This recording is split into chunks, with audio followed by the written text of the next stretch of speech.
What's going on? What's going on? What's going on? It's your boy TallShon. TS is who I am. Tre-Dot is who I am. You're now welcome to episode, was it 115 of the Black Male Podcast? Yes, indeed. He wearing his merch today. Damn, Hey. well, it's more than a merch at this point, man. You got to treat that shit like a clothing line now. I mean, look at that. Walk with me. That's a good shirt, bro. Tagline. Walk with me. You know what I mean? I am your no locks having co-host. I'm lockless now. I cut my locks off. Bad sign for the Eagles. Crazy changes. Crazy. It was time for a change. I got, you know what I mean? You know how you get in that I was in a rut, bro. I was in a mental rut. I was in a creative rut. I was just in a rut. And I needed to make some changes on top of me fully changing the way I eat, changing the way I diet and exercise, you know, like physical body wise, and reaping the benefits from that, feeling 100 times better. You know what I'm saying? When you're in a rut and you feel you're in a rut and you acknowledge that you're in a rut, do you have that conversation with your significant other that's what was going on with you at that time? I did this time. I normally don't, but I did this time. Why do you normally? What makes you not do it in previous times? Because what makes it different this time? Because you step in your way. I was always in my way. I always felt like nobody will understand what I'm going through mentally and things of that nature. And this time I said, fuck that. I got to do everything different. I'm doing everything different. You know what I'm saying? How I approach everything is in a different manner, in a different way. So my wife is I need to make sure my wife is fully in tune in what I'm going through mentally. So yes, we've had that discussion. And she, you know, I've told people, look, I plan on cutting my locks off, like, you know, saying, why would you do that? Why would you do that? My wife did the opposite. She's like, baby, do what you feel like is best for you. You know what I mean? But why would she care though?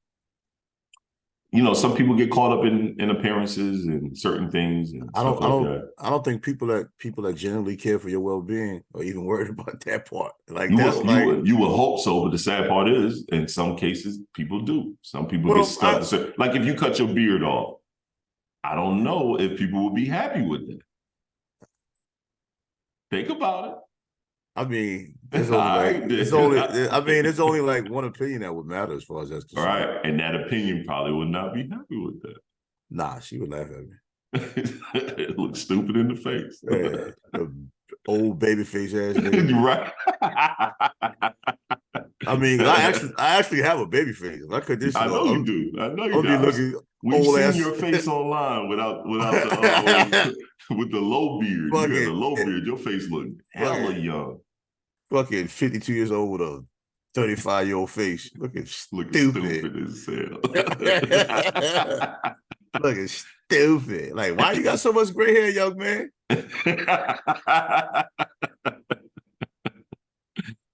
Yeah, I was asking that question because you know, I'm going through that now, and it's like, matter of fact, I sent a message to my man Doug. I'm talking about Chris White. I just call him K-Dog. Mm-hmm. We went back and forth a little bit because we all do that, but we don't talk about that.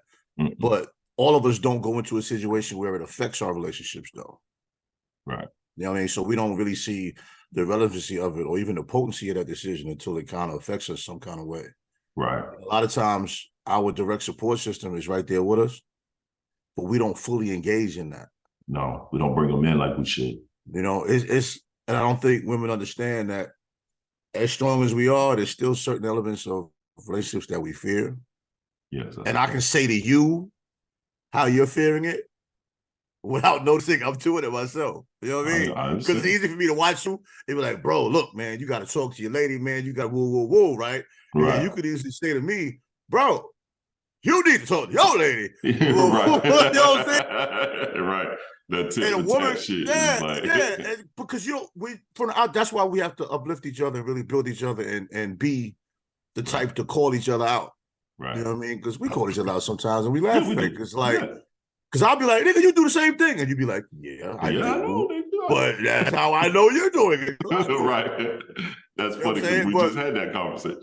And we'll probably do it again. But the thing is, you know what I'm saying? Like, just pull a brother like, yo, bro, I know how much this means to you. Like, don't do that to yourself. Because I don't want to see you there. Right. I'll pick you up when you fall, but I don't want to pick you up for that because this doesn't have to happen. Exactly. I agree. No, I agree. And that's where it's at. It's like, all right, boom. And yo, I can't even front, bro. I can't even front. I feel better, you know what I'm saying? Like, because I confide in my lady and then start making these changes and things to start. And I'm in a better mental space. You don't realize you put yourself in a mental space because you start being in a rut about things. You constantly running this rat race, and you don't realize how much this rat race is taking a toll on you. You know what I mean? Or you over goal yourself. You know what I'm saying? You have goals for yourself and you over goal it.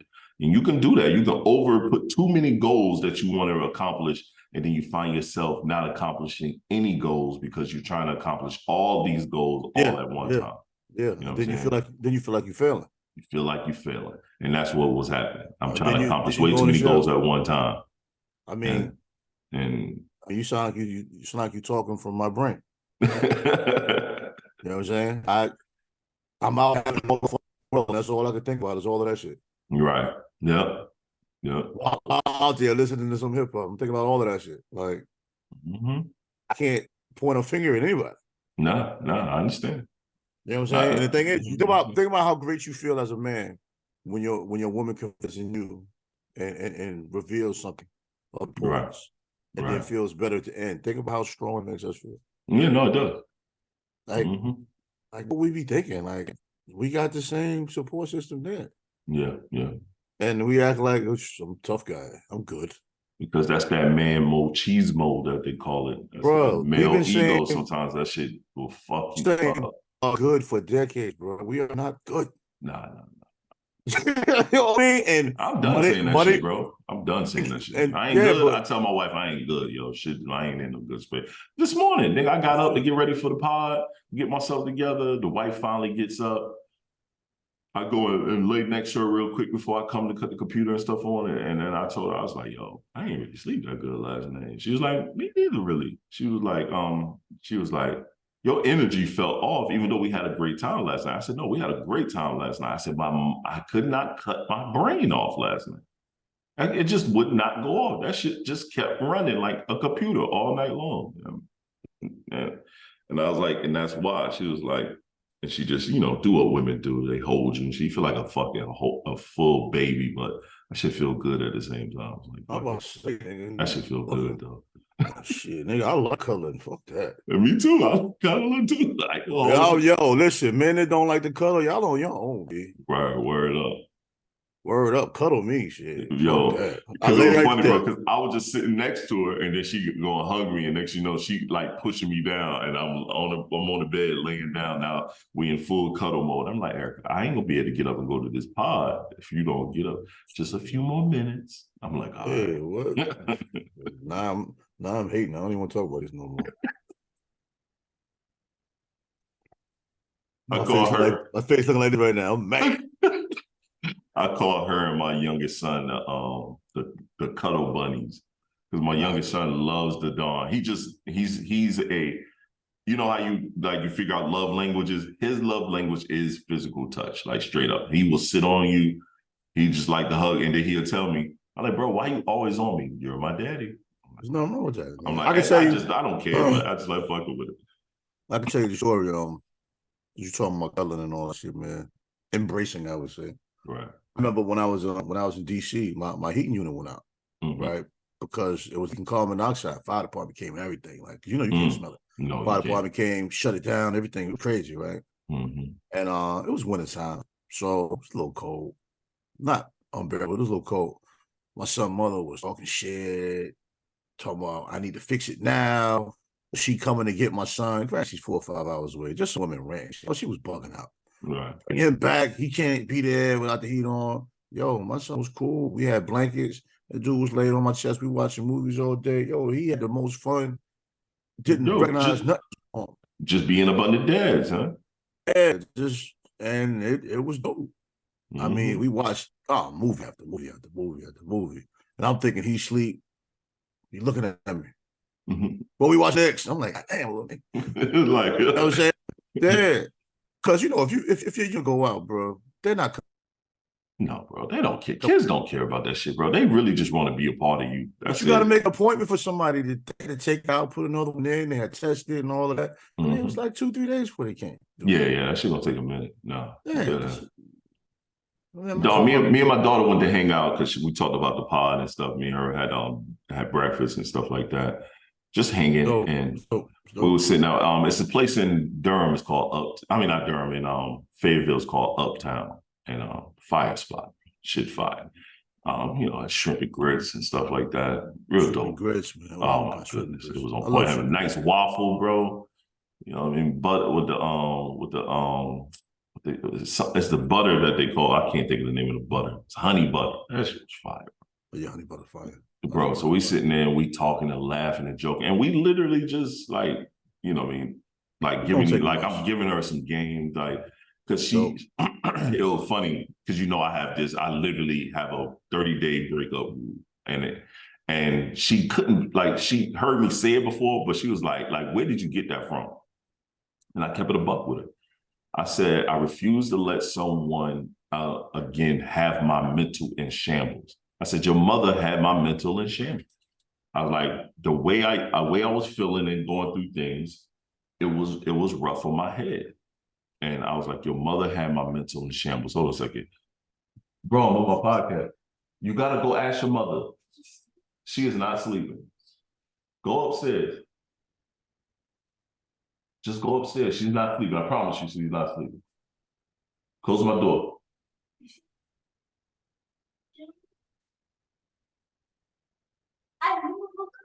Bro, one thing I'm not gonna do is repeat myself. Bye. Dad mode. Right. Sometimes you gotta do that, bro. But back to what I was saying. See, dad mode always. I said, your mother had my mental in shambles for a very long time. And I could not, and it was hard for me to grasp things in reality. I said, and I refuse to feel that way again. So I give any relationship that ends, if I don't care if it's physical or just, you know what I'm saying, platonic, just friends, I give 30 days, 30 days, that's it. 30 days is all I'm doing, especially a physical relationship. 30 days, I'm gonna try to get you back within them 30 days. I'm trying to, communicate, figure out what went wrong in them 30 days, try to get closure. But if I can't get any of that within them 30 days, after them 30 days, I am done letting that shit grip my mental. I'm done letting that shit have a hold on me like that. We have to move on with our lives, and we can't keep dwelling on situations that does not bring anything to you. And she sat there and she was like, I got to start implying that, because her last situation is having a grip on her. And I was like, we can't keep letting people let anyone have that emotional investment on your mind, and they may not even be feeling the same way. They've probably gone on about their whole life, and you're still dwelling on what that person done to you. Well, how I see that more often than not, it still goes into getting your own head, because if a person values you the same way you value them, even if it takes 30 days, when you do bring up that conversation, it'll be on the table. You can see, okay, we both been doing the same thing. Somebody has to break that ice. Now, if you break that ice on that 30th day, and she looking at you like, nigga, what? You don't waste your 30 days right there, bro. You know what I mean? You waste your 30 days in your own thought. Because at that 30th day, either she's gonna embrace you and be like, I'm tired of this bullshit too. Let's go. Right. But I'm cool with that. I'm cool with that. Because that's in that process of trying to get it back. Yeah, sometimes both of you are doing the same thing. Right. Both of you might be doing the same thing. I ain't calling him, let's call me. See, I ain't calling her, let's call me. Both of y'all being petty. For me, what I do within them 30 days, I'm trying to communicate with you. I'm gonna give you your time alone. I'm gonna send you a message. Like, I'm gonna do everything, especially if it's a relationship of value. I'm gonna do everything to try to fix it. But if I can't fix it within them 30 days, I'm no longer trying anymore. I'm moving on. I'm moving on with my you. life. I'm moving on. And the sad part is you may now want to receive what I was trying to give those 30 days. And guess what? I'm no longer in that position of receiving. I'm no longer in that position of listening. We have now moved on. You know what I mean? Best for yourself. Yeah, sometimes you got to, bro. I just can't, bro. That's the worst thing, bro. During that time of my life, I almost killed myself. I almost did a whole bunch of stupid shit, bro. Within that time frame of dealing with not knowing to see my kid, going back and forth, fighting people, doing a whole bunch of shit for 2 fucking years. I said, fuck that shit, bro. I will never let no one have a grip on my mental ever again like that. Well, you know, every situation is different. And when you sit down and you really analyze how you've carried yourself within a certain time frame, the answer is usually right there. Yeah. Because a person that's really meant for you, it wouldn't have sat back and let you carry yourself in that manner anyway. Right. So women that care about you, they see how you're moving. They see when you're going too far. You know, they see how you move.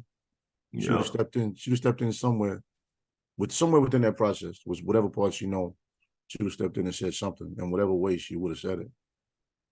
But we all learning, man. We learning, man. You were young at the time. We didn't really know what love was, and no, hell no, we did. What made a relationship matter, or what made a relationship sensible. Like where your daughter's at, she really don't know. You're right. You know, the person she thinks she loves and don't want to let go is like a stepping stone. Exactly. You know what I'm saying? Not more than a stepping stone, it's just a life lesson. Mm-hmm. Which is fine, which is great. Because the way that ended, it could have ended way worse. Could have. That's a fact. You know what I'm saying? It ended the way it ended because it's a lesson to be learned for you to move on from. Right. I agree. Look, bro, look, first thing in the pod, we ought to give it some grand scheme messaging. But let's start with sports right quick, man. This is probably the biggest topic going on right now. When this podcast airs, they'll probably be done played a second game by it. You know what I'm saying? They'll be on game 3, probably. Yeah, 2 or 3. Yeah. No, 2. Yeah, 3. Shit, you're right. They'll be on. Yeah. Well, it could be getting ready to play game 3. Yeah, scheduled for game 3. Yeah, schedule-wise, yeah. We had Colorado versus TCU. That score of that game, it was a high-scoring game. Let me pull up the score right quick. I should have did that first. It was in the 40s. Yeah, it was like 45-41 or something like that, which was crazy. Yep, 45-42. So Colorado won 45-42 to TCU. TCU was just in the national championship game, just a year ago. And everyone expected TCU to dog walk Colorado. And that did not happen at all. That did not happen. I think a lot of those predictions were from a wrong place. They weren't from a place of football. I mean, I agree. Deion brought in half of the team that's new. So the only really thing was, could he get these players to gel quickly? That's like the only issue. TCU lost, like, I think 2 or 3 starters. Yeah. Quarterback and I think it was a receiving somebody. Yeah. But you know. But they had their backups. Their backups, they've been preparing, you know what I'm saying? Also, you gotta remember their backups was redshirt, they've been preparing. So their quarterback was ass. He's trash. Hey, shit, he threw up 42 points. He ain't that bad. Yeah, he's trash, bro. He's trash. They got out-coached. They definitely got out-coached. You know why I say they got out-coached? Because they had a running back that had 14 carries and 160 yards. Mm-hmm. I don't think that boy touched the ball in the fourth quarter. No, I don't think he did either.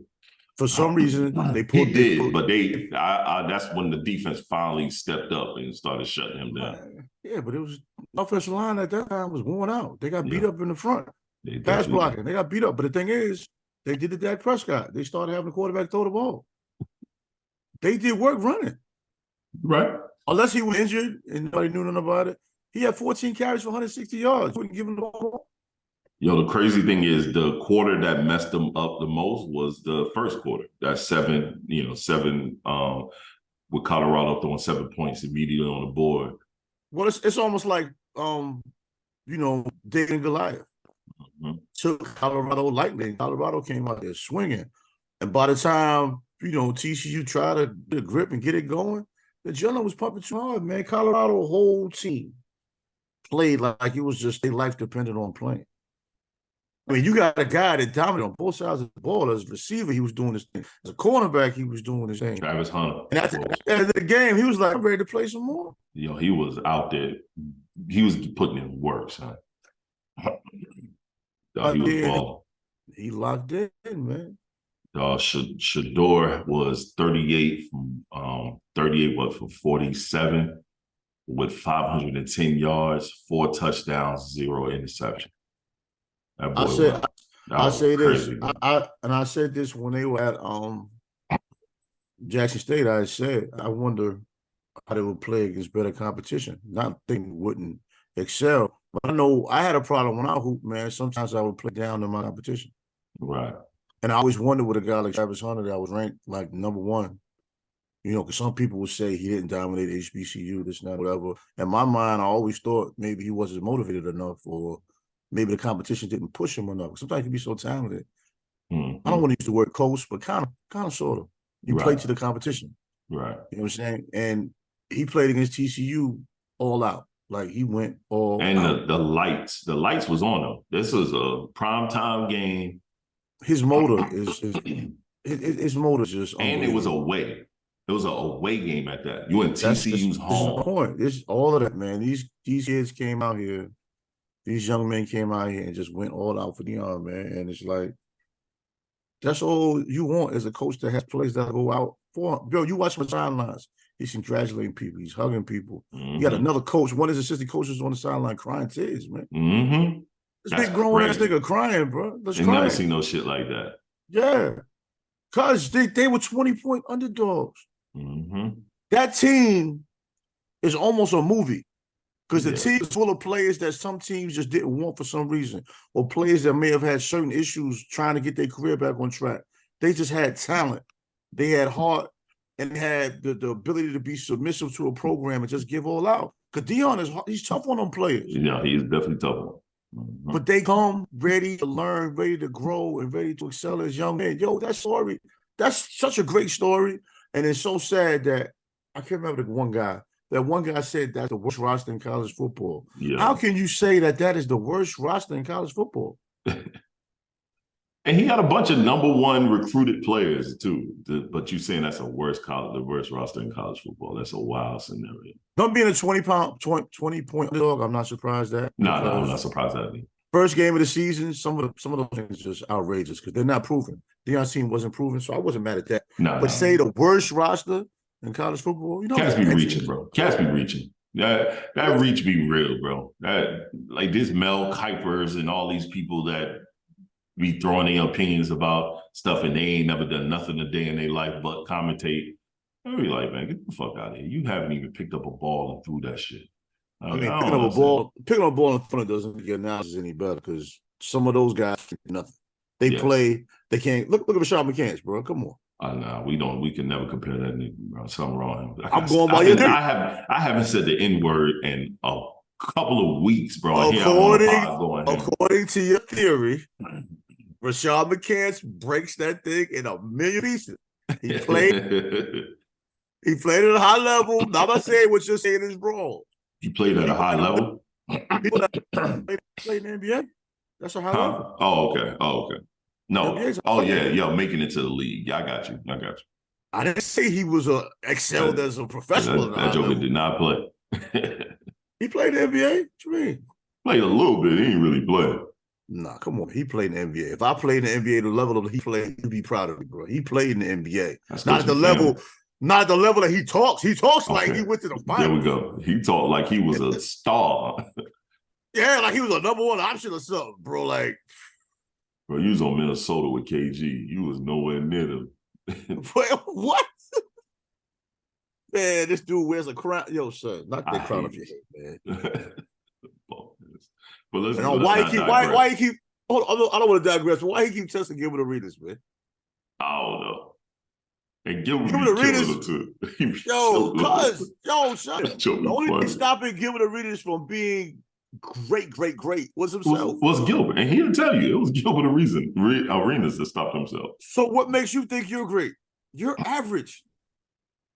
Like he said, if I say I'm great, I'm great. if Steph Curry said he's the best point guard, he's the best point guard. Who are we to tell him he isn't? That doesn't make sense. You have a podcast. You have a right to say whatever you want to say. If you don't agree, don't agree. That guy's weird, man. Yo, he's super weird, man. Super weird. He's a clown. It's a freaking clown. They need to keep him on the show, though. Huh? Keep him on the show. Nah, he's good for the show. Yeah, I like pure comedy. He's good for the show. I like when Kenyon Martin on there. Yeah, Kenyon Martin be telling him, man, nigga, shut up. I be rolling, son. Only thing I don't like about Kenyon Martin is when he acts like he had a mid-range jumper. He doesn't. He said he doesn't. He said he didn't. No, one episode, he's like, I can hit that mid-range from the elbow. When I was like, nah, bro. You shoot line drives, my dude. No, he definitely shoot line drives. And it's funny. His shot funny because when he shoot, his arm still, it's like weird. It's a weird jumper. Yeah. It's a weird jumper. But, man, TCU, man, I give it to him. Last year, they only won one game. So right now, they got one game. Colorado won. Colorado, I'm sorry. Colorado only won one game last year. So now they have one game. If they win a second game, hey, and if they win a second game and lose every game, this is a successful season. I hope they start off like 3-0. Me too. I do too. I do as well, man. I think their record, their next few games. I think Daryl and I was breaking down the next few games, like Colorado's next few games, and it's a lot of games. It's a lot of games that they can possibly pull out. You know what I mean? Let me see. I'm gonna pull up their schedule, and then we can kind of talk about. Well, it's hard to analyze that because you're saying there's games they can pull out. They weren't picked to win this one. The TCU is ranked number 17. Right. You know what I mean? And the offense appears to be like on all cylinders. Right. They appear to be really, really moving. Like around. This is the game I thought they would win this next one versus Nebraska. I felt like they could win that Nebraska game, but Nebraska is tough. After that, they play Colorado State. And then after that, they play Oregon. I don't really see them doing much in that Oregon. Oregon just scored 81 points. That's what I'm saying. Oregon, that's going to be that's a different one right there. That 81 points? That Oregon game. Who they played against, though? Was they hooping? I don't even remember. All I saw was 81. They probably played against Colorado State. USC, they play after Oregon. Because after that, Oregon ranked number 15, USC ranked number 6. Then they play Arizona, then Stanford, then UCLA, number 18, Oregon State, then Arizona, Washington State, and then the last game is against number 14, Utah. That's a tough that's a tough damn schedule, bro. That's college football. That's college football. If you play at a program that's halfway good or in a good conference or whatever, that's college football. Yeah. That is definitely that Oregon though. Sure. And a lot of those games are going to be televised. Oh yeah. Everybody's on the wave, man. I mean, people want to see Deion fail. Then you got another group that wants to see him win. Right. Either way, it's a wave, man. It's a wave. Oh, yeah. Right now, from my eyes, he's already had a successful season. There's nothing I don't think he can do from here on that's going to mess the season up.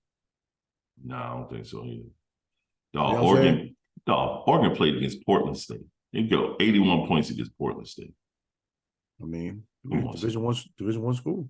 Whatever, bro. It's another level between Division One and Division One. It's different. There's levels to that shit. That man said Colorado has the worst roster in college football. Where's that guy? We find this guy. Right. Last season, Oregon beat Utah 37-15. Yo, they got a high flying. Their games ain't no jokes. I mean, Oregon's a good program, man. It'll be a good test for. They beat Eastern Washington 70-14. I don't think they're gonna be able to just punch Oregon in the mouth though. They're gonna have to come and play football. They punched TCU in the mouth. They punched the shit out of TCU. Yeah, TCU, they tasted blood and fell back. By the time TCU tried to get back into it, the adrenaline. Yeah, Oregon already been playing football games. I told you they just scored 81 points. No, but I'm just saying they've been playing multiple games. They played September the 3rd against Georgia. They played September 10th against Eastern Washington. September 3rd is tomorrow. Oh, I'm looking. This is last year's schedule. I'm sorry. Yeah, you right, that's what I'm thinking. You're right. True name over. They playing on a Monday. All right, say that. Wow. Now I'm looking at the schedule. I looked at the thing. 22. Yo, bring your locks back. I know, right? They play Texas Tech, Hawaii. Yeah, that Colorado game gonna be televised like a mother. I believe that. All right, let's see what I like Oregon though too. Oregon, they got a really good program, so we shall see, my brother. We shall see. But right now, what's your grade for Colorado? Right now, what's your grade? Grade? First game, what's your grade? I'll give him a B- based on the defense. Defense giving up so much. Defense gave up a lot, man. And you have to look at it too. That defense is horrible. So. Travis Hunter actually saved the game with that interception. He damn sure did. You know what I'm saying? Because the game was very close. And he had 2 plays where he saved the touchdown twice. Yes, and I don't want to hear anyone hear what I'm saying and take it somewhere else, bro. This has nothing to do with any form of hate. This is realism. He saved the game with that interception. The game was very close. Yeah, it was. It was a shootout. He saved the game with an interception. But that's part of football. You got to go out here and make plays. He made a great play. No, he definitely did. Definitely. When a quarterback plays a damn near perfect game like that, bro, you got to win. Yeah. If you don't win, that is so demoralizing. That boy played. You could say a perfect game, and I can't argue with you. I mean, he didn't turn the ball over. But then again, what does that say about TCU defense? And I was about to say that TCU defense is pretty damn bad too. I don't care how nice he is. There's no way you complete 80% of your passes with no interception against a ranked team. Somebody in trouble. That next practice ain't gonna be good at TCU, bro. No, not at all. But shit, that next practice at Colorado ain't gonna be good. No, Deion's not happy that they give up that many points, though. He's not happy about that. But as I said to, I don't know if it was you or my son, Deion said ahead of the season, the skill positions, I am just fine. He worried about the trenches. The offensive line held up a little bit. They gave up 2 sacks. It's not that's not too bad. And especially when everybody thought that offensive line was going to be poo putts. Well, I think they played off energy their first game. I got to see him do it again. But they protected their quarterback. They protected their quarterback. Kept him up. They kept him up. I'm not going to downplay that. They protected the quarterback. Like I said, I think. But I can say they played off energy. But they'll probably play more off of energy than not. Yeah. So I can't say they're not going to perform like that again. I mean, you got coaches on the sideline crying tears, man. It's hard not to play for guys like that. I agree. I've never experienced it. Like, I'm watching the game feeling like my son is playing. You know what I'm saying? Like, just to see the energy on it, to see all the, bro, keep it a It was phenomenal. It was phenomenal. Seeing all these black faces just be like a family. That is what athletics should be. Mm-hmm. And as powerful as that was, it's sad that the media won't focus on that. No. You're not going to focus on it. Of course they won't. He's created a culture. When you hire a coach, that's what you want. You want a culture. He has created a culture in Colorado. The athletic director came out and gave him a hug. Shit, they're gonna need the athletic director. When have you ever seen any AD do anything like that? I've never seen an AD do that. Yeah, I was about to have a pause moment. So let me hold on to that one. But yeah. The athletic director was holding him. He was holding Deion. He was like, bro, you get every bit of this 29 million, son. 28 million. Imagine how they signed him without even having the money yet. They just hoping they was gonna get it. And they got it though. The donors put in 27 million, and then they sold out all of their season tickets. Bro, but just imagine how this really went down. Like, even if you in your mind just know Deion gonna win because you got that much faith in him. For it to really happen on national television, the first game. Most of us have never seen a Colorado football game ever in life. And definitely didn't think they were going to ever win that. I didn't think they would win the first game. Me neither. Because I thought the first game would have been like a adjustment period. Yeah, I thought the second game was the winnable game. The first game was not good because TCU was just, they was in the national championship last year.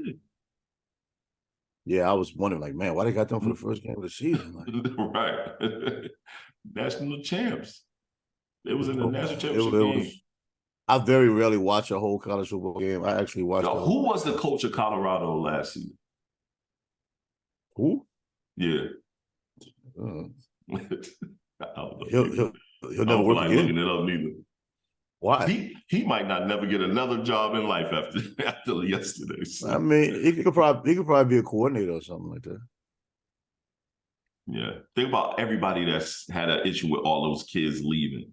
Now look at it. Well, college football is more about recruiting than it even is coaching sometimes. And Deion is going to be, I mean, already is one of the best recruiters out there. I mean, he recruits a team, he recruits players that he can put in a family situation. He recruits players that'll listen, that'll learn. He got a great team of young men. I mean, when he got there, he didn't want to promise anybody playing time that wouldn't get it. So he gave them a chance to leave on their own. I don't see anything wrong with that. I remember my first mentor, he showed me that in the workplace. When he got there, he said he was going to build a management team, and he started letting people go. Like, he really did. If you didn't fit in what he wanted to have as a management team, yo, you was gone. And while they was leaving, I was getting promoted quick. Every 2 months, I was getting promoted some kind of way. Boom, boom, boom, boom, boom. But he had a structure. He had a coach he wanted to build. Some people are scared of coaching. Yeah, they are. You're right. It's a change. Like, Colorado's never had no culture. They even got merch now. They didn't have merch before. They did not have merchandise before. You know what I mean? They got some black hoodies, which that's ill. Kind of fire. I'm thinking about picking up something. No, I'm not even thinking about it. I'm going to get it when I put my mind to it. When I find the exact one I want. Yup. Yeah, because the black and gold. You got so many things you could do. Yeah, come on, bro. That shit is regal. yeah, man. Shout out to Prime, man. Yeah, shout out to Prime. Not the energy drink. Yeah, definitely not the energy drink. Y'all don't drink that bullshit. I wish you could sue them. Definitely don't drink that bullshit, y'all, because that shit is killing people. Can't believe the stuff they got in that thing, man. Bro, my son, Sean, had went and got one behind my back without us letting us know. Smack that shit out his hand. And he already drunk it. His little brother told on him. His little brother told on him because he went. He like I was. That's how I was. He went to the store, right? They went to the store, and he got one too. He got his little brother one too. So both of them drunk that shit. Now they heart could have been beating out their chest after drinking that shit. Yeah. I drank one before. Before I knew about it, I had drank one. See. I knew it was bad. I told him, I said, bro, y'all can't drink everything, bro. Because I've been read the back of the Prime bottle. Because I was going to buy one. I went and read the back of that shit. I said, nah, I'm going to stick to my zero sugar Monsters. This right here is wild. That shit ain't good either. Nah, neither one of them good, but this one is wild. This is like the shit on the back of that shit is super wild. And I didn't read it. I didn't read it. I didn't read it. I tried it one day. I'm gonna tell you no. What happened was I knew it wasn't no good. I was dead tired, bro. I was dead tired. I had like 3 hours of sleep. I was dying. I was driving to work. I was about to pull a 12. I was dying. So I was like, I'm gonna try this whole ass shit because I know it got some bullshit in it. right. I was like, I'll be okay for one day, right? Right. I don't know. I mean, I don't even know, man. My heart wasn't beating fast, something like that. It didn't really affect me all crazy, but it did make me feel a funny kind of way. I can't explain. I don't know. I understand. It's just different, man. The light body jitters. Yeah, my body just felt awkward. Like, I ain't drinking this bullshit though. And it tastes funny. Right. It tastes like something was in it I ain't supposed to be drinking. And then they got the little cans though. That's scary. Yeah. Because that means it's more concentrated. The little cans is more concentrated. That's like them 5-hour energies, bro. Them 5-hour energies ain't no joke. They literally giving you 5 hours worth of energy. But once that 5 hours is over, the crash is crazy. It's crazy. Yeah, I used to drink though. Man, I did too. I used to drink the 5-hour energies when I used to travel back and forth to Florida. I travel drive, and I'm leaving in the middle of the day. Got an 8-hour drive, leaving at fucking 1 o'clock in the afternoon, and driving. And you know, I'm thinking to myself, all right, cool. I'm gonna get these first hours out the way regular. I know it's gonna start getting dark. I'm gonna hit this 5-hour energy, and then it's gonna give me the last 5. I'm gonna be good. But it's crazy because like with us, I'll just speak with Black people for the most part. Things like diet, how we laugh at things like that and don't pay attention to it. There's so many people I see at my job that drink. Women mainly, which is different. Women mainly drink energy drinks every night. And I'm not talking about the ones that promise you clean energy or organic energy, because they have those out there. Those are like the least harmless. Those are the ones I'll try to deal with if I deal with it. Right. I'm talking about Red Bull every day, Monster every day. Like for a woman to drink Red Bull every day, I'm like, what the fuck are you doing? And there's a lower level one. Your kidneys up, man. Yeah, but I said that to say, then when you get in your 50s, 60s, there's not many of us that don't have health problems, especially in the South. Yeah. And then we love to say it's hereditary. No, it's not. You know what I'm saying? And there's people out here, and I'm not even talking about people that's in the gym lifting weights or whatever. You got people in their 60s, 70s, yo, great health, man, not on medication. Yep. You know, not taking parts of none of this stuff. You know, it's like, you don't have to go full vegan. You don't have to go plant-based. You don't have to stop eating meat. You can just moderate your stuff. Moderation.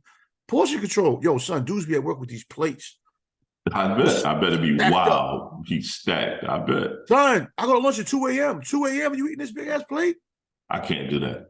I can't do it. Even when I'm in Tennessee working and stuff, I can't eat a big lunch. I can eat a small portion of lunch. Dinner time, then I'll try to eat a good hearty dinner. But I've never, in all my existence, can really do a big lunch and then go sit down and work. Yeah. Hearty dinner? Yeah, I eat a good hearty dinner because I don't eat breakfast. You need a good hearty dinner, man. Oh, you wildin'. You wildin'. You are wildin'. I just called on. Yo, you wild shit. My brain started spinning. Oh man, my room is spinning. Hold up. Yo, you get hearty dinner. Oh my God. All right, let's go. Let's continue, man. I'm sorry, bro. You ain't shit, bro. You ain't shit. You ain't shit, bro. Whoa. Okay. Yeah, man. That diet is real, man. I digress. I'm done. No, yo, but son, listen, I got a coworker, man, Big Belly, man. Big Belly. Mm-hmm. He's always talking to me about the gym. I'm going to the gym today. Boom. I'm in there 2 hours doing abs. And I'm saying to him, bro, you got a big ass belly and you tell him you're going to the gym to do an ab workout. You're going to have to change your diet. Yeah. Dude keeps saying, I'm going to have a six-pack by this day. I'm going to have a six-pack by that day. He done said like 2-3 times. And for me, I'm like this. You don't have to talk to me about the gym. I mean, because people that know me know it's just something I do at this point, bro. Right. That's part of your lifestyle. Yeah, it's just if you're not really, it's okay. It's all right, bro. Like, come on, bro. Oh, I want to tell you had my boys copying one of your workouts. They I was scrolling on Instagram and just so happened I was scrolled up and I was at work and I just took a small break and I was scrolling Instagram and Sean was like, "That's Trent." I said, "Yeah." He was looking at the exercise you was doing. Him and Davon, they come in the garage, and I have you got a wheel? Plates. Yeah, I got a wheel, and they out there rolling it. They rolled out. Sean tried to roll back up and fell down. Davon, I have a smaller wheel too, and he rolled out. And he pulled back up, but he tried to lift it, and he fell down. He's like, "I can't lift it, Daddy." I was like, they was literally had their hand under it, rolling down, rolling up. Sean finally got it, and he came down and rolled back down. And on that second one, fall to the ground. I said, "All right, fat boy, you keep falling." Yeah, but him playing football and stuff, man, your core. Like when I first tried it, I didn't think I could do it because there was a young guy doing it, man. He kind of challenged me. He kind of pissed me off. He trying to challenge me. Challenge me, bitch ass nigga. I ain't scared. And I just got addicted to it. You know what I'm saying? I do it like once a week now. Okay. I do it more than him now. Oh, word. But he see me doing it. I do it more than him now. It feels good. You know what I mean? And sometimes when you adapt a new exercise, your body reacts to it quickly because it's a whole new movement. You know what I mean? That's why I started going to Gold's Gym too. It's a whole different environment. Ain't no TVs in there. It's just you come in there, you work out. Yeah. It don't have a sauna, so it kind of killed my sauna talks a little bit, but you know, it's what it is. Right. Get your own sauna for the crib. I mean, I'll do that when I go to the West. Yeah. I mean, there's no need for me to get it here and transport that shit. It's a blow-up one. It's portable. Is it portable like that? Yeah. I'll send it to you on Amazon. I seen it. I just overthought with the package. I bought the steam room. I have the steam one because I love the steam room and I can't do it. So I bought it and I inflated it. I put it up right here, literally right here. How was it though? Shit is on point, bro. You 8 feet tall though. I sit in a chair, bro. I don't stand up in it. It's a chair. I put a chair in there and I just sit down in the chair. It came with the fucking chair too, which is shocking. The chair was a little flimsy, so I bought a better chair. I was say, what kind of chair come with? Nigga, I'm 270. The fold out chair, the little fold out, like the one that you go to like the park and shit. Oh man, I'll be on the ground. Right, same thing. So I bought a better. I bought the same type of chair, but a better version of it, and then put that thing right in there. Sit down in it, zip it up. Come on, son. Come on. Hey yo! Come on, son. What yo? Come on. No, hey yo! Wow. Come on, son. Yo, listen. We can't say nothing no more. Listen, date night puts you in a different. I don't know, bro. Day after date night, you be on one. Well, man, we had a great time, man. Boy, I got to call my lady if it make you feel like I gotta get that energy back right there. Bro. I was able to. You say it all. I was able to put my thing in some places too, so you know how that worked. Oh. But the steam room was pretty dope, and then the steamer that comes with the little heat steamer it comes with is real good too. I'm gonna ask you something. Bomani Jones spoke on something, and I thought about you. I was driving and shit, and I didn't write it down. I figured I'd probably forget. But I'm gonna say we were talking about football. He was talking about football, and he was saying he doesn't think it makes sense to even play tackle football until the age of 13, 14. Because he said when he was young. I want your input because your son is playing. That's why I'm asking you. Yours is more of a current perspective. He was saying he remembers watching 8, 9-year-old kids playing football getting concussed. He said he's seen kids get knocked the fuck out. And he was like, most of these kids are not going to play football. Nope. He said a good percentage of them are not going to play anything. So he was like, what are they really doing? Well, then he was saying even 12, 13, he was like, I don't think you should be playing tackle football, he said, until 14. He said even then, a lot of these kids are not going to play football. You know what I'm saying? So you're looking at these kids play.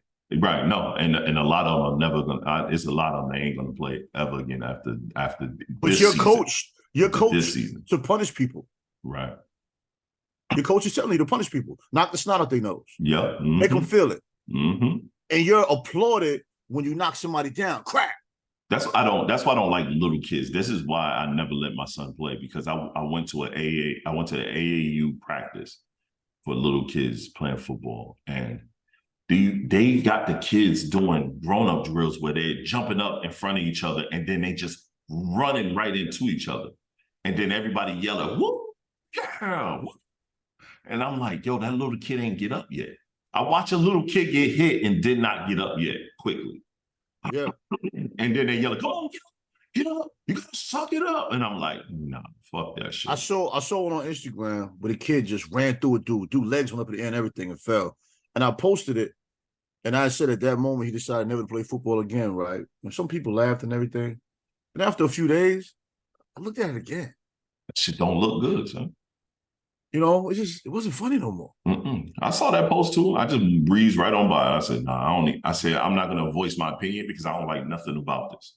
But see, you got a son playing football, it's like directly to you. Yep. But then after a few days, you know, the comments, it wasn't really nobody joking about it. It was for people like, damn, this shit too rough for the kids. Then I looked at it again, I was like, that little nigga got flattened, my nigga. Mm-hmm. Like, that's a lot of abuse for a young child. Bro, I'm gonna be honest, bro. I don't want my son to play football. I don't want him to play it at all. Be real with you. I wasn't allowed to play. I wasn't allowed to play. But I wasn't going to, I was not going to stop him from doing something that he really wants to do. I feel that. You know my mom's would let me play, period. So by the time I got to high school, I just didn't want to play anymore. Because I had a couple friends that played in New York, you know, and my mom was just like, nah, I ain't signing that. You ain't playing no football. And my father back then, you know, whatever my mother said, whatever your mama said. Right. Now he says he doesn't remember. And I was like, how do you not remember I wanted to play football? Then again, I was like, so I'm not going out my way to find nothing wrong with you, old man. We good. Right. We good, bro. Just let it rock. Hey, whatever, man. And that was my thing, bro. I didn't want because I was awarded the opportunity in middle school to play football. So I played in middle school. I played in middle school and I played in high school. I quit. I got that one hit. Some little Mexican hit the shit out of me. And I laid on the ground and I realized I ain't going to college playing no damn football. But basketball, I'm nice at this. I can go to college for this. I got a nice jumper. And I made that decision that day and I never played again. But football, even like with boxing, when young kids box, there's always like one or two kids that they're going to box. Yep. The rest of these kids are just getting the hell beaten out of them, man. Right. You know what I'm saying? It's just, I don't know, man. I'm getting older, man. I just look at things a little different, man. No, because I saw sparring session with little kids getting shit beat out of them, man. Like, yeah, mm-hmm. it's obvious. And the other kid doing this right here. Yeah, like just backing up on them, like, yeah, yeah, like and playing with them. And I'm like, bro, get your kid out. Get your kid off that. It's obvious one of you has a father that wants you to box because this is not like you want to do this. Mm-mm. And you're just getting hit in the head too much. Yeah, no, I'm with you. I'm not a fan of the concussions, especially I've had a concussion. As someone that's had a concussion before, I've had two. It's not fun. It's not a fun feeling. Not a fun one at all. I had a concussion in a car accident, and then I had a concussion on the basketball court. Dude pulled me out the air, and I hit my fucking back of my head clean on the ground, on them wood floors. It's not fun. No, not at all, man. Like he pulled me from behind, bro. I went up to dunk, and he grabbed my jersey. All you know is you going like this and you falling backwards. Hit my head right on the ground. Basketball can be dangerous.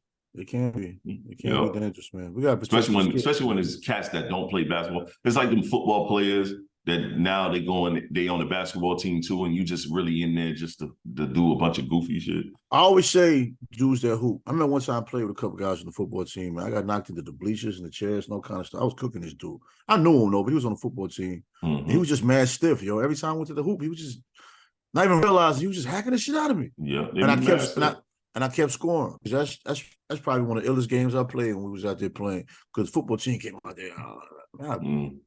Man, I broke them down. Yo, man. Speaking of basketball, I played basketball. I wasn't gonna ask you about it. I saw a clip I didn't mean to send you though. I said, "This is me and you hooping right now, dude." I'm gonna let you tell your story, but I can tell you, it was dude mad dribbling, right, shaking niggas. Ha. He had a layup, but he didn't shoot it. He threw 3-point line. Dude shot a 3-pointer, shot an air ball. I said, "That's me and you." I was taking dude when it started to shoot. Oh, I almost shoot this. Dude got up with a nice form and everything. That's what he said. Yo, I think I still got it on my phone. I know that picture. I know that video you talking about. I've seen it before. I can't even. I've seen it. I saw you with the basketball. I was like, this is meant to be right here. The universe is telling me to tag him and send it so everybody can see it. Always tagging me and bullshit. Oh, this you. Why you didn't do it, man? You gotta do it. No, it's in my phone. I'm gonna get it. I don't think I deleted it. Yo, it's a hit different. It's different. It's funny you know say you that. watch something 100 times, then 101st time, but this is actually funny. It's funny you say that because the dude went to the hole. He and he dished it to me at the 3. You shot the 3? Pulled it. Yes, I pulled it. I pulled it. It double bounced on the rim and fell. It didn't go in. You comfortable? You comfortable shooting threes right now? Yeah. I'm comfortable shooting. Yeah, I'm not comfortable shooting no 3 right now. I mean, you played a few times. I don't know if it's gonna go in, but I'm not gonna shoot that shit. Period. I'm shooting. If If it come my way, I'm gonna shoot. Nah, I ain't come shoot. But it might not go in. Because let me tell you, yesterday I was from the 3, I was 0 for 4 on 3 yesterday. We played 2 games. I was 0 for 4 and 3. That's funny. That's funny you say that, right? But I'm shanking it. There's a guy at my job, same guy with the big belly. He swears me down when he goes to play. Every time he play, he got to make at least 1 3 and do all of this. He tried to tell me he was All-American in 3 sports in high school, right? Mm-hmm. Might have been. It's bad as hell now. It's not. It's not, bro. You're not All-American in 3 sports, and your name can't be Googled anywhere. That's a fact. And you're only 50 years old, and you played in the state of Virginia. And people that went to the same school you say you went to don't know who you are. If you're All-American in 3 sports, your picture is in the trophy case. You're right. You know what I'm saying? I played 1 year basketball in New York, 1 year here at a school they made me go to for 1 year. I still got pictures with coaches when I was in New York, when coaches came to see me play, from 1 year as a freshman. Right. So you can't tell me you have no documentation, no letters from a coach or nothing. And I was nothing as far as a high school basketball player. My best year playing was in 8th grade when some coaches came to check me out, and I met people in New York. I mean, somebody Googled me because I told them I played ball in Barcelona. They Googled me and found my old team that I was on with a picture of me sitting in the background. Son, this has nothing. Then he's gonna say they didn't have Google back then. What do you mean? I'm 52. You know what I'm saying? People that played when I played, Kenny Anderson, all of them played when I played. Yep. All that shit is Googleable. Mm-hmm. Hell, you can Google Pete Maravich. Yep. You can Google Bill Russell. People put the stuff online. I mean, it's in the archive. You're right. People lie so much they start to believe their own lie, man. All-American in 3 sports? Come on, man. Somebody can Google you, bro. Somebody can Google you. Somebody can Google you all day. He might have played 3 sports, but you damn sure wasn't All-American in 3. He didn't play. His own cousin don't even know. Think about when you play ball, bro. Everybody, listen, I'm going to tell you like this. Oh, no. Everybody in my family know I used to hoop. Oh, yeah. And they wonder why I didn't continue hooping. And people that know me know it was just me being stupid. Right.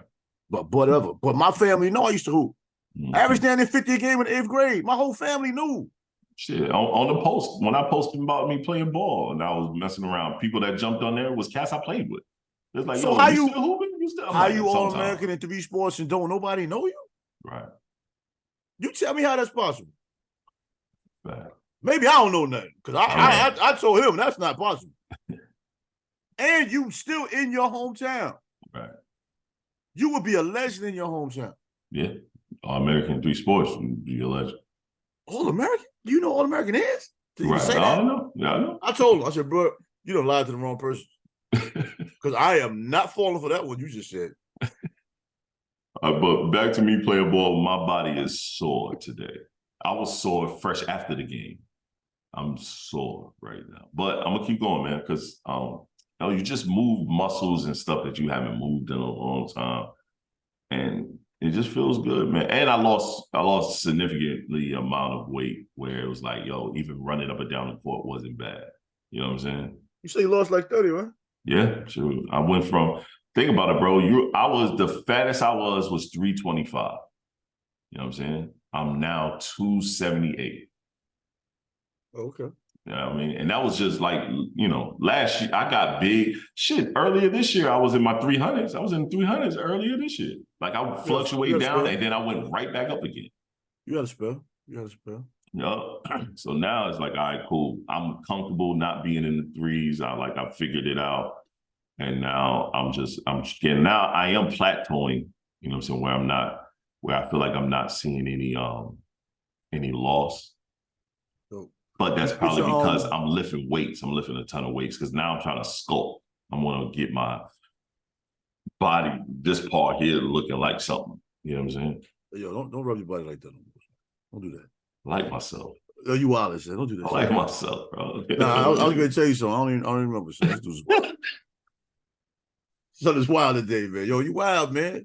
Yo, cut that shit out. Whatever it is, cut that shit out. Don't do that shit no more day before the pod, man. But yo, you should get your son a push-up board, son. Yeah, I'm thinking about it because he do push-ups every day now. He do it every morning and every night. But I think the push-up board they got the different angles. At his age, you don't really need to mess with weights like that. You know what I mean? They got the different angles where it can work all the body parts, and you can just challenge them to go through the joints. I got one quality because you got it from Temu, right? Nah, I got it from Amazon. Oh, okay. I got it from Amazon. Pull it up right now while And I got the armrest ab roller joint. Yeah, The automatic joint. yeah. You can stop it and do the planks, and you can just ride with it. I got one of those in the box too. I just got two of them. I mean, I got both of those. Right. I got you. But see, I got the portable push-up board because you can fold it up and put it in your suitcase. All right. So you finish smashing, you're gonna push up board and show mama, yeah, this is what my back looking like. Yeah, when I want to lay Hey, pause. I'm talking about the lady. But nah, I'm with that. I'm gonna put my son on that because I think the first push-up board I had that, and I had the resistance bands, and I had the weighted jump rope. I gave to my man because my man had a son that was playing AAU, and he wanted me to come talk to the AAU team. And I was like, you know what, man? Yo, get this to your son. I said, he can better use that than me. You know what I mean? Because now the gyms are back open. Because after the gym opened back up, I said, I can go back to the gym. I'm probably not going to use these. I said, he can make better use of it. Right. Yeah. I said, this is like, my gift to you, whatever. And he said his son was cursing me out. Because that thing was real, wasn't it? Yo, man, he said that weighted jump rope was beating him down, boy. Even with that, man, how your son jumping rope, man? Because he at an age now where he bigger than most kids. No, we got a jump rope. He jumps rope. Goofy. Yeah, we got a jump rope. Goofy. Yeah, we have a jump rope. He's bigger than everybody. Yeah, but he need to use that shit.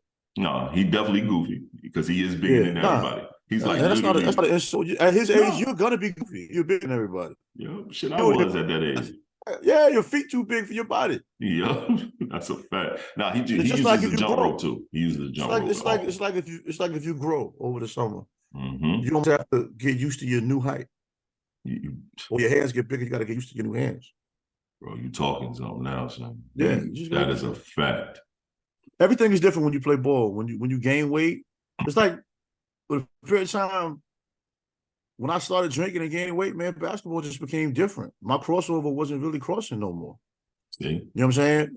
Me going to the cup, I wasn't able to just go to the cup and just finish at will no more. And then that's when I kind of lost the love for the game at a young age. Right. The game just changed. And I'm not thinking I'm getting fat because I'm drinking beer at 14 years old. I'm not thinking that shit. Damn, you drinking beer that long? No, I started drinking at like 13. Damn.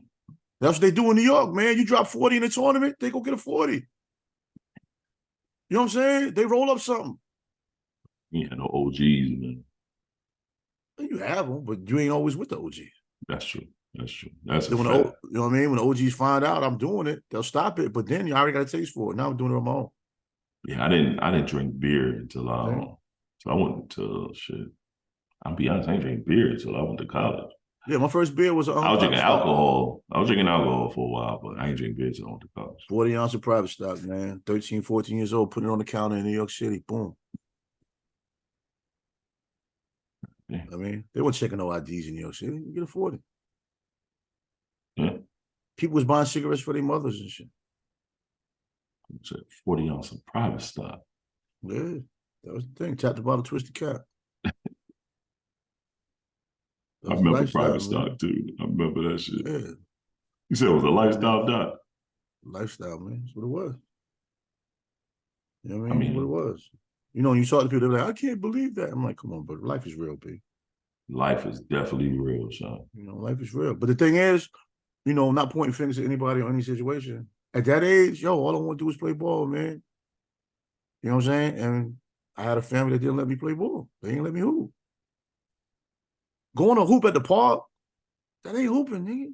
Nah. I'm talking about New York City. You had the Gauchos. You had all these Riverside Church. You know what I mean? I'm supposed to be playing with all them dudes. Right. I'm not saying how well I would have played. I don't know. But when Kenny Anderson and all them was playing, that was around my era.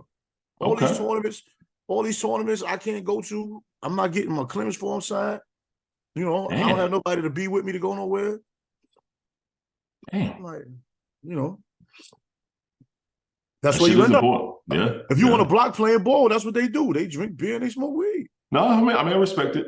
I respect it. You know what I mean? I definitely played. I played. So I played. And then I went everywhere and played street ball. I'm in the South, though. It's a little bit different than New York. Y'all, proximity-wise, everything is right there. It's so much easier to move around. You know what I mean? For us in the South, yo, like you had to have a car to even really get around like that, or you lived in the cut. You know what I'm saying? Yeah. So when I played ball, it was literally, you know, as soon as school was out, going straight to the gym. Like when we lived in our small town of Andrews, I could just walk from the school gym to the house. And then when we moved to Georgetown, I was already driving. So it was like, all right, game, you know, I drove myself to my games. I drove myself to my practices, you know, back and forth. And then when anytime we was playing in any other little town, I was always out there. Like I used to be the dude with the car and the homies, we go and hoop. We go to Myrtle Beach and hoop because it got a real dope outdoor court right off the strip that everybody played at. Grant Hill. Everybody used to come out there and hoop. Dope. That's dope. You know, we go to Florence. You know, we was like literally in the summertime, we was like a traveling team. It'd be it was set 5 of us, and we were literally going to town, busting ass. You know what I'm saying? Sometimes we got our ass whooped, you know what I mean? And sometimes we was whooping ass out there. Cut it out, bro. We not doing that, man. Stop it, yo. Stop it. Yo, you should let me know this what we doing today, man. I'm just saying. You go, man. You just wilding, bro. But I'm gonna tell you, the mental state to block out the outside forces and just go hoop. Love that. My son had it like his senior year of high school because you know he was in a private school. Right. He was a new guy, and you know he went through some things I knew about and a lot of things I didn't know about until now. But private school is kind of ill. Right. Public school is ill. Whatever school you go to, just go through stuff. Right. But he was able to block stuff out and actually focus on playing ball. Right. But it didn't transfer to the next level because after that season, you know, mentally he kind of lost it. He just didn't have that same drive anymore. Right. Wasn't feeling it like he wants to. But I really felt bad about that because I lost my drive at a younger age. And I know how when you lose your drive as an athlete, bro, a lot of times you don't want to do it. You don't get that shit back, bro. That's how I feel about music. Like now he's playing ball again at a high level, right. Playing hard, playing with these overseas dudes. You know what I'm saying? He could be doing that back then. No, I'm with you. But I don't judge it because I did it. Right. Then when I went to state, I was playing with the basketball team and they telling me, "Oh, you should walk on." And I'm thinking like, I wasted all these years not playing. Right. But when I went to state, after meeting Lakeisha McCullough, who was on the team, I just got motivated to play basketball again. It just felt good. Right. Playing. You know, because you hoop basketball, it just feels good. No, it just feels good, bro. Dog, I put online. I had we played 2 full court games. I had a total of 6 points, total of 6 boards. I had like 1 or 2 blocks and 2 assists. I just had fun. Like it was more than just going out there. It was like I had fun, talk a little junk, move around, just like really having fun. And I missed that. Like, you know what I'm saying? Before I broke my leg, I played ball regularly, all the time. Now that when I broke my leg, it scares me. I'm still scared to play. My leg is still a little funny. I don't have any no real lateral movements like I want. And I probably just need to get on a resistance band and kind of work on that. But, you know, I'm not. It's just fun. I enjoy it, bro. This shit is just fun. It's just fun. Like every time I play, after I get done, I'm like, yo, I miss that shit. I miss that adrenaline that it gives you just to go and hoop. You know what I'm saying? Yeah. Man, as much as I enjoy mentally and the therapeutic moments of being in the gym, man, it's nothing like hooping. Like it's nothing like hooping. Bro, I missed the shot yesterday. I was mad as hell because that shot I would normally do. I'd normally make. You know what I'm saying? You would normally make no. When was normal? It was a simple play. It's a simple play. And it was in a post. And it was what about basketball that's simple for you right now? Which part? Anything low post. Anything low post is simple. That's simple? Yeah, for me right now. You only had 6 points. I wasn't trying to score. And I'm in a team full of young kids. I'm like my daughter's age. I'm just letting them cook. Like I'm just happy to run up and down the court. I'm playing defense, you know, setting picks for them. I ain't even sliding off the pick. I'm like, yo, go straight to the cup because I'm gonna set a strong pick straight to the cut. You know, to the cup. That's all. Get a rebound, pass that shit out. Like I wasn't. It was just old guy. Yeah, just the old guy hooping, bro. Old guy with the cranky motor. Yup, I was just enjoying it. And then when I get hyped, because one it was this kid. He was he was a little older than me. He was tall, kind of tall, a little heavy set, and he was like, "Yo, he was like, yo, give it to me in the post. He was trying to play me. He was like, give it to me in the post, give it to me in the post. And when he got it in the post, and he went up, and I blocked this shit, and I was like, yo, all because I'm moving slow. Don't play yourself out here, young man. Then we run back up the court, and then I said the same thing. I was like, I just waved the ball, and then I backed him down and laid it. But then I came back down and did it again, and I did a face up. So I faced him up. I jabbed him. And when I jabbed him, I went to the right and I spun. And when I spun, I'm right there in front of the cup. I told you, I blew that shit like a motherfucker, dog. I was mad at the bitch. I blew that shit. Dog, okay, that shit was, yo, talk about busting your load, your load gone. No, that shit was premature ejaculation, son. That's my biggest. That's my biggest issue with hooping. Like I know I don't have no lift. None. Even with handles, like my mind and my hands know where the handle go. Yep. But your body? Nah, that ball ain't on a string. Like, bro, it was so wild, dog. It was like, dog, I had a fucking $100 move with a fucking 20-cent finish. Because I hit him with the jab. I said, and he fell for the jab. And then I went right, spun real quick. And when I spun, I felt him on my body. So I spun so quick. I'm right here. And I go like this right here. I'm right in front of the cup. It's just easy. Drop that shit right on there. That motherfucker said.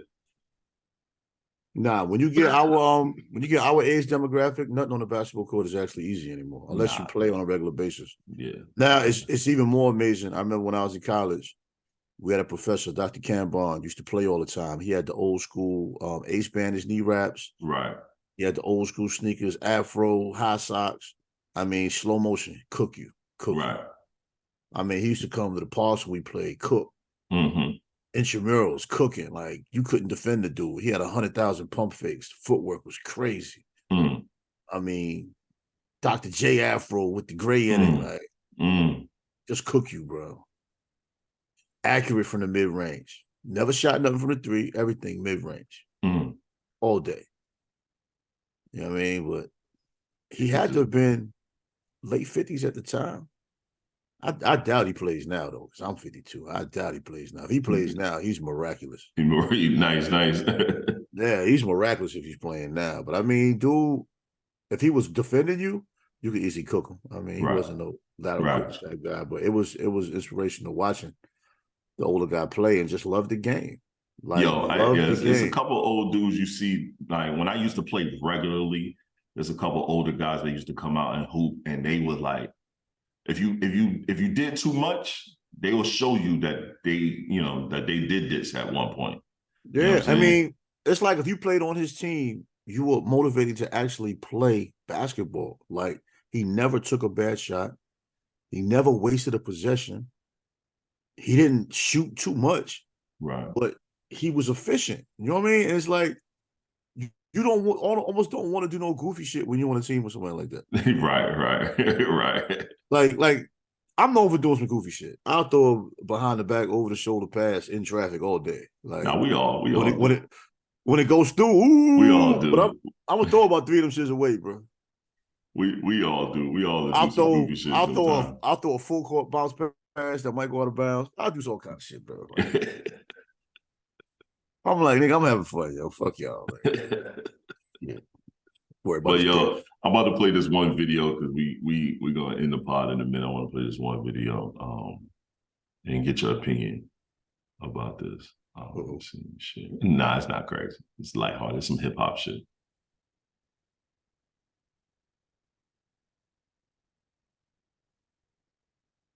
There's some hip hop shit. We good. Boom, boom. Tell me if you can you see it? Yeah. All right, boom. Let me refresh. You got to refresh. I know this is some crazy shit. You might not be ready for this, but they recently discovered that aliens is coming to Earth. Like, aliens actually exist. Well, they didn't discover it. They've supposedly been. Aliens actually exist. IG, if the alien come down right now and say to you, I want to understand human behavior. One album. What is one album that you would give to an alien that came down and said, I want to know human, one album? one album. You got to give him. Man. I was ill. I made that up. One album is difficult to do that with one album. Yeah, just one album.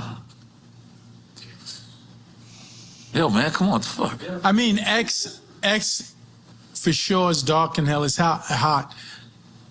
But they all come from different perspectives, so it depends on the perspective that he wants. All right, the alien's just like, nigga, I just want to know about human nature. You know what I'm saying? Like, yeah. Came down for 50 years of hip-hop. Yeah, 50 years of hip-hop. He want one album.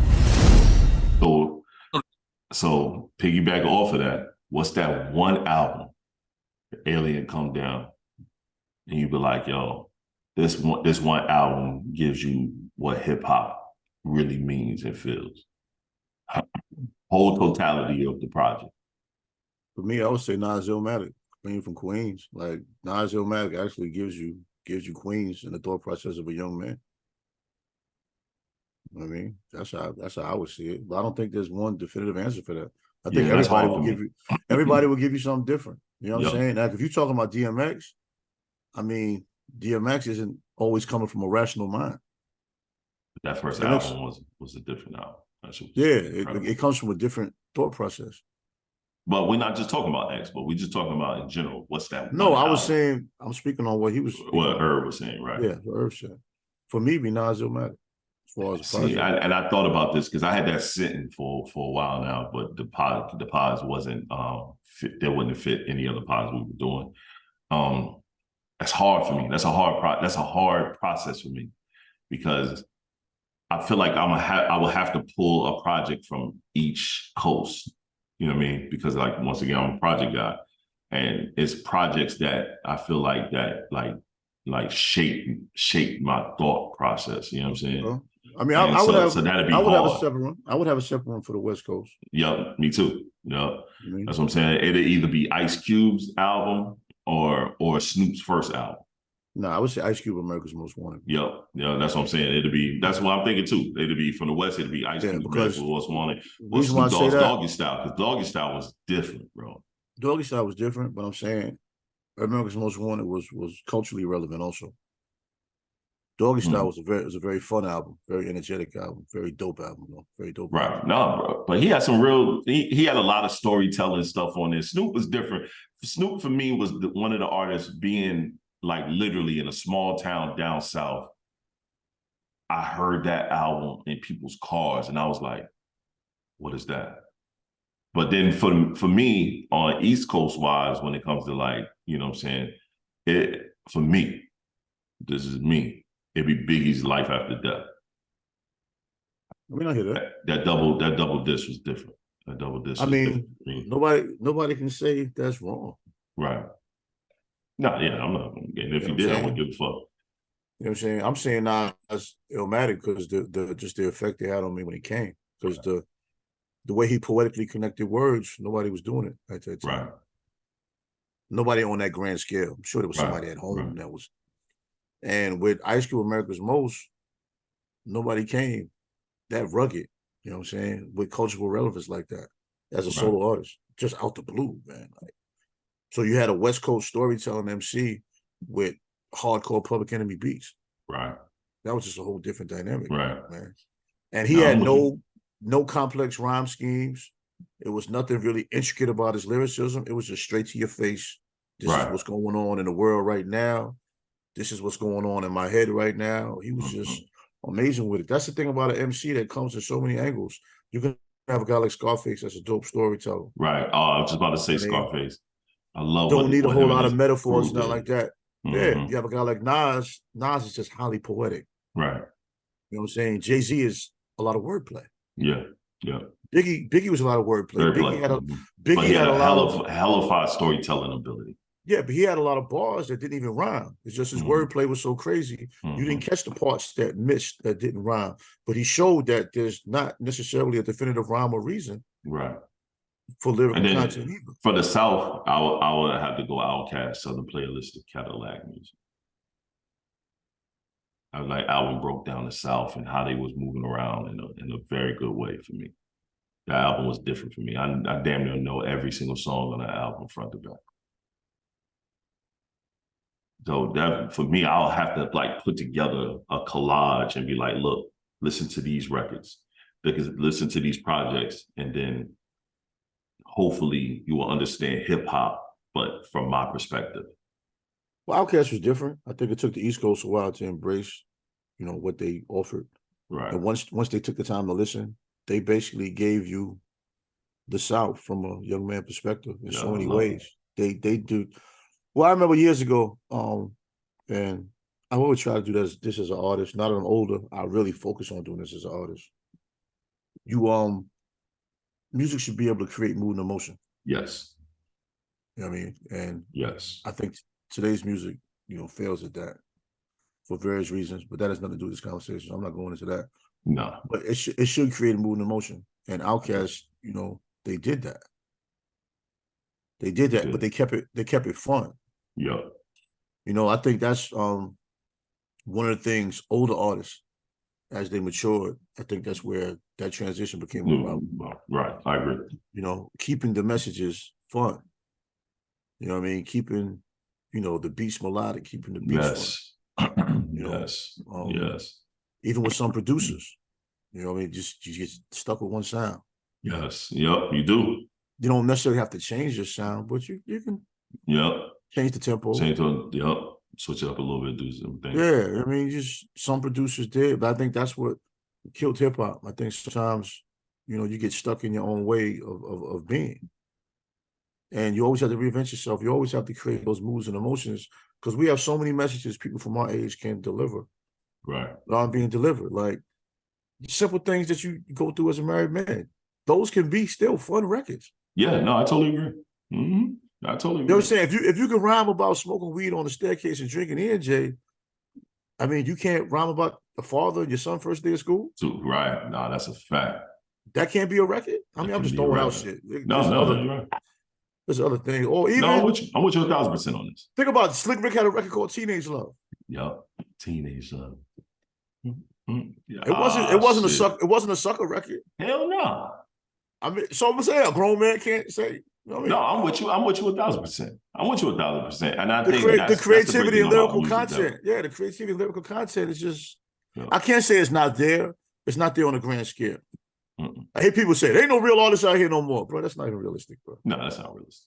On a grand scale, on a grand scale, maybe, but... No, you're right. I didn't mean to cut you off, but I put online the other day where I said hip-hop, when I say rap music at this moment, I feel like it's not good. But hip-hop as a culture was still fine, I think, but just that the subgenre within hip-hop just needs some tweaking. Yes, we have some dope, because somebody's like, you got to go search for the artist. I said, bro, I am the radio. I search for artists regularly, and I listen to a lot of dope artists, but even the underground artists are all starting to sound the same. Everyone sounds like Griselda right now. If you even listen to underground acts, they sounded like Griselda, and that's it. And then you got everyone, bouncing between Detroit drill or Chicago drill or New York drill, which is a derivative of Chicago and Detroit drill. It's like everybody is doing it, or it's like everyone is the creativity side of things is missing. Yes, I could go find some creative rappers, but then when you listen to their projects ain't good. It's like, I go and find you got this one record that's fire, then I go and pull your project up, and you literally just only have that one record that is fire. And it's like the creativity is even lost within the project scheme of things. Well, as from an MC perspective, I don't think people are giving you them. You know what I'm saying? Like, now I can say like this. This is like 3 EPs I want to do, and within these records, all these records are going to be a piece of me in some form. A lot of people, I don't know if it's scared for that to be accepted, right? Or they just don't want to speak on certain topics, or some people just don't take writing songs that seriously. They just putting words together that they think people don't like. Hip hop from, I'm a little older than you, but still, our generation of hip hop, and all MCs had their own style. They all had their own stories. Right. But at the same time, that was the beginning. That was the beginning. Everyone had to have their own styles and stories, because it was really that didn't have to change though. All artists don't have to try to rhyme to the same beat. They don't have to try to rhyme the same tempo. They don't have to all rhyme about the same topic. I get it. No, I'm with you. One woman rhymes to a chicken wing. Now a woman wants to rhyme to a donut. Yes. I mean, I took it somewhere, but that's true be told, that the donut one was out before the chicken wing one. I mean, okay. You know, put it in perspective, but it's still all trash. It's still all trash. I say this, man. It's just like fashion. Everything comes back around. You know what I'm saying? To a level. You came out. When you was in digesting hip hop, it was around the infancy of it. I'm not too far behind you, so I remember those '80s. Really hearing artists and everyone being different. Like I remember what Wu-Tang did to me mentally when they first started. It was something that no one has never done. I remember being a young kid and hearing people in Detroit rapping like Run DMC and how I was like, oh, that's dope. That's not bad. I don't really like the, you know what I'm saying, the hippity hoppity, like basic flows pattern, you know, but I thought it was dope. It was different. How I was digesting hip hop being a young kid in Detroit growing up in the 80s. And then when Wu-Tang dropped, then you couldn't tell me I wasn't a part of Wu-Tang. You couldn't tell me I wasn't, you know what I'm saying? Like, dog, my original rap name was Sean G. But the underground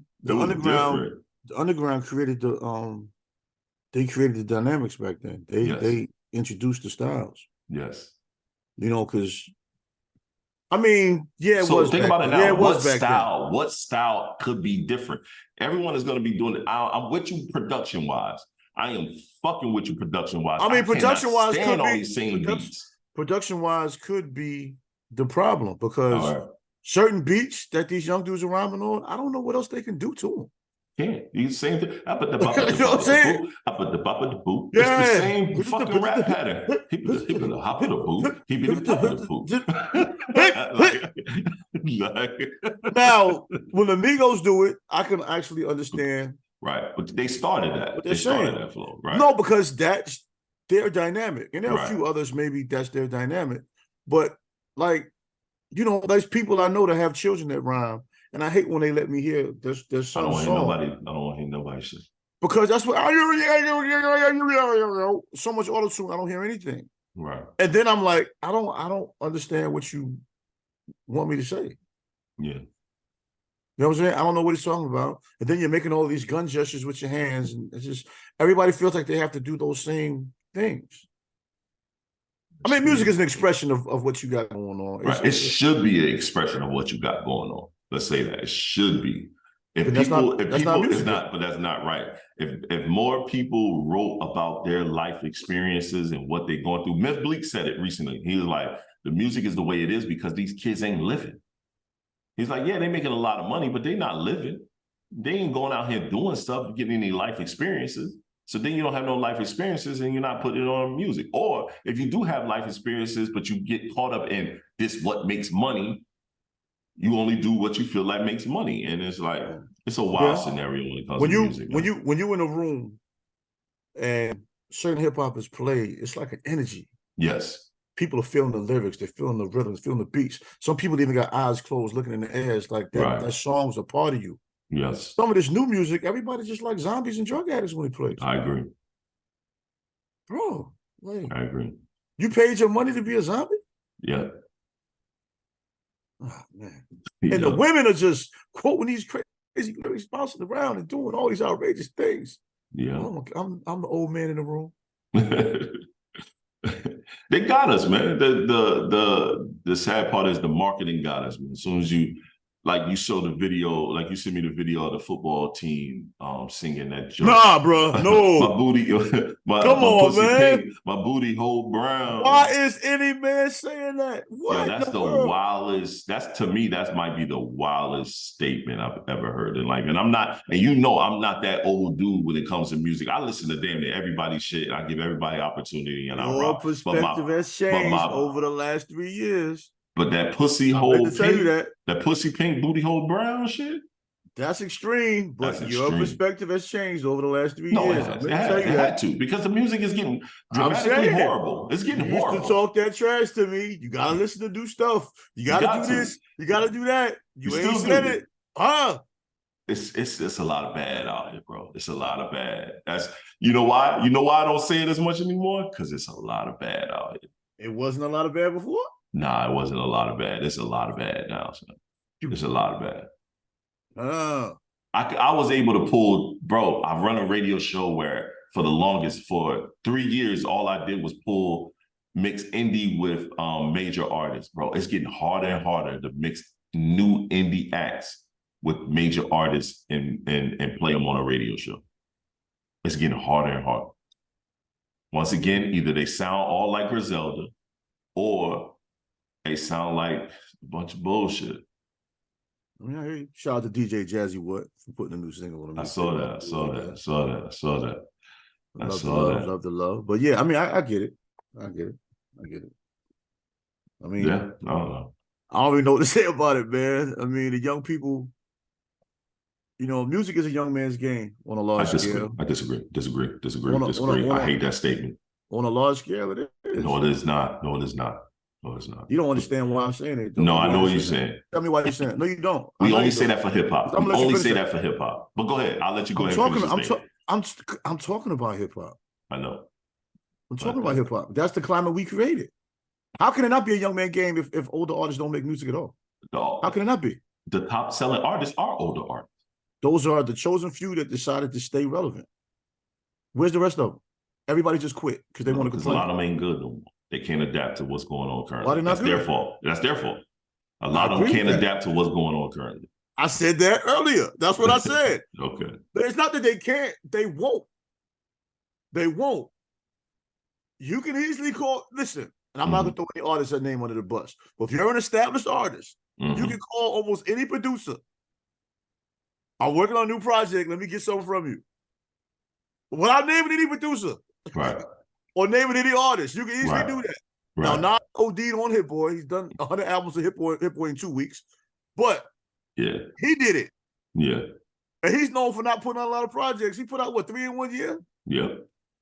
I mean, you complain about the culture, but don't want to put nothing within the culture. Right. I agree. It's not a matter of talent.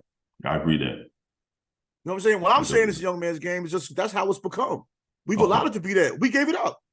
Okay. I'm not saying it's a young man's game because the older artists can't do it. No, that's not what I'm saying. And I know that's where you're going. That's not what I'm saying. I can't say that because I'm an MC. I can't say that. Right. There's a lot of older dudes that got bars.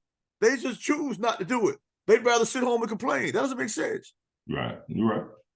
That's like complaining about a culture and you're not a part of the culture. That's just wild to me. It's a wild scenario. Or DJs complaining about DJs not breaking records and they don't break records. They ain't break a record in years. In today's climate, I don't know what breaking a record is right now. I don't know. What do you do? Constantly play it, put it in the ecosystem. If you got a name and no one has heard this record yet, putting it in the ecosystem and steadily making sure you put it in the ecosystem. Bro, that's how you break a record, even as a DJ these days. These hip-hop DJs from overseas, they play what the hell they like. Yep. These dudes got their online stations. Like DJ Jazzy What, man? He plays nothing but underground hip-hop. Nothing but. Yeah. You talking about a playlist of artists you might have never heard. And then when you listen to the show, you be like, oh, shit.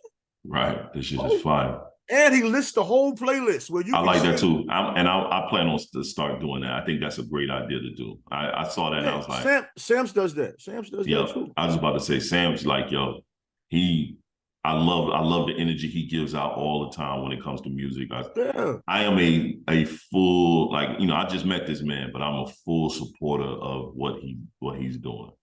He does it the right way. Does it the right way. Yeah. How is it hurting you when you're a DJ and he'll tell you he doesn't really like the climate of today's hip hop? Just I'll give you an example. When he plays the song, he'll record the screen. Yep. And then post it. You a DJ, you break records. Yeah. That's what you do. But that's what I mean by breaking records. That's how you do that.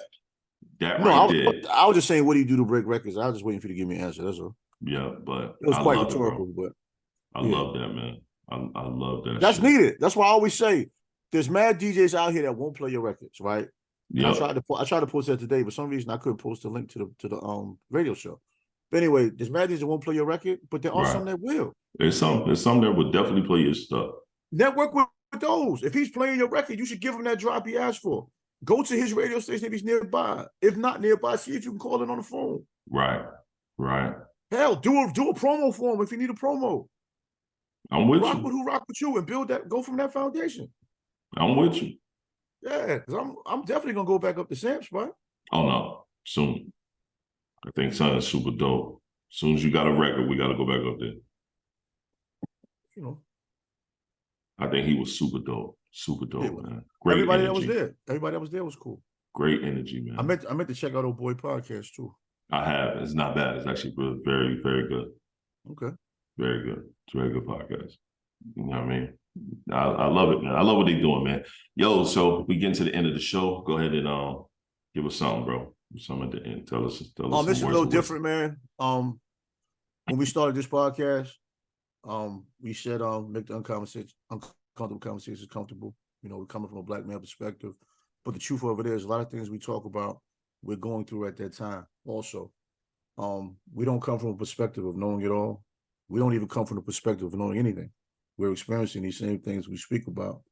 And we come up short also. I've come up short in my personal life in a lot of different ways. And then from this show, I learned a lot in myself, talking to this brother, having the different guests we've had. We've had some female guests. We've had my seed. We've had his seed. And we learned from all of that. And I say from all of us, man, we have to do a better job of recognizing our flaws, acknowledging our flaws, and working through our flaws. And as men, many of us have issues within communication, you know, and we don't realize it until something kind of hits the fan, whether it is a personal hit or a relationship hit. And we all have to do a better job of that. I know myself, I'm dealing with that now without realizing that is an issue. And there's also something I fell into that I seen my father have growing up. I seen my father help so many people, help so many families, uplift so many people to where you come home, you're at peace.